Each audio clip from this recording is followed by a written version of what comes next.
ಹೇ hi, ನಿನ್ನೆ ನನಗೊಬ್ಬರು photo ಫ್ರೇಮ್ನ ಗಿಫ್ಟಾಗಿ ಕಳಿಸಿದ್ರು. ಅವರು ಶಿವಮೊಗ್ಗ ಮಾವಿನಗುಂಡಿ ಬಸ್ಸಿಂದ ಕುಮಟಾ ಬಸ್ ಸ್ಟ್ಯಾಂಡಿಗೆ ಹಾಕಿ ಕಳಿಸಿದ್ರು. ಹೋಗಿರೋದು ರಿಲೇಟಿವ್ಸ್ ಮನೆಗೆ, ಅದು ಎಷ್ಟೋ ವರ್ಷದ ಮೇಲೆ. ಸರಿ ಆಗೋದಿಲ್ಲ ಸಡನ್ನಾಗಿ ಹಂಗಂಗೆ ಎದ್ಕೊಬರೋಕ್ಕೆ. ಆದರೂ ಏನು ಮಾಡಲಿ, ಹಸಿವಾಗಿತ್ತು. ಚಿಕನ್ ಸಾರು ಮಾಡಿದರು, ಊಟ ಮಾಡಿದೆ. ನಾ ಹೋಗ್ತೆ ಅಂದ್ಕೊಂಡು ಸೀದಾ ಟಾಟಾ ಬಾಯ್ ಹೇಳ್ಕೊಂಡು ಸೀದಾ ಮತ್ತೆ ಹೊಳ್ದೆ. ಅವ್ರು ನಂಗೆ ಆಲ್ರೆಡಿ ಹೇಳೋದು ಒಂದೇ ಮಾತಾಗಿತ್ತು, ಪ್ಲೀಸ್ ಮಿಸ್ ಮಾಡ್ಕೋಬೇಡಿ, ಇವತ್ತು ಹಾಕಿದ್ದೀನಿ ಬಸ್ಸಿಗೆ, ಅದೇ ಟೈಮಿಗೆ ಹೋಗಿ ಕಲೆಕ್ಟ್ ಮಾಡ್ಕೊಳ್ಳಿ ಅಂಥೇಳಿ.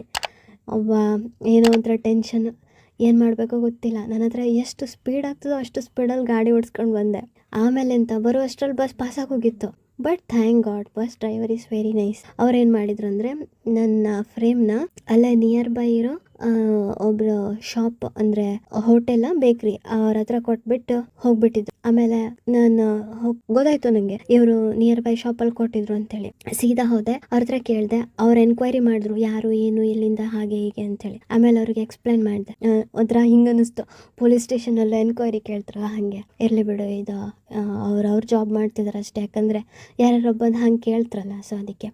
ಆಮೇಲೆ ನಂದೇ ಐಟಮ್ ಇದು ಅಂತ ಅಂದೆ. ಆಮೇಲೆ ಅವ್ರು ಕೊಟ್ಟರು, ಸೀದಾ ತಗೊಂಡೆ ಮನೆಗೆ ಬಂದೆ, ಅನ್ಪ್ಯಾಕ್ ಮಾಡಿದೆ. ನಂಗೆ ತುಂಬ ಖುಷಿ ಆಯಿತು ಫ್ರೇಮ್ ಫೋಟೋಸ್ ಎಲ್ಲ ನೋಡಿ. ಅವ್ರು ಮಾಡಿರೋದು ಫ್ರೇಮು ಮತ್ತು ಅದು ಗೋಡೆಗೆ ನೇತಾಕಿದಾಗ ಆ ಗೋಡೆಗೆ ಒಂದು ಲುಕ್ ಬರ್ತಿತ್ತು ಮನೆಗೆ. ಸೊ ಅದನ್ನು ನಾನು ನಿಮ್ಗೆ ತೋರಿಸ್ದೆ.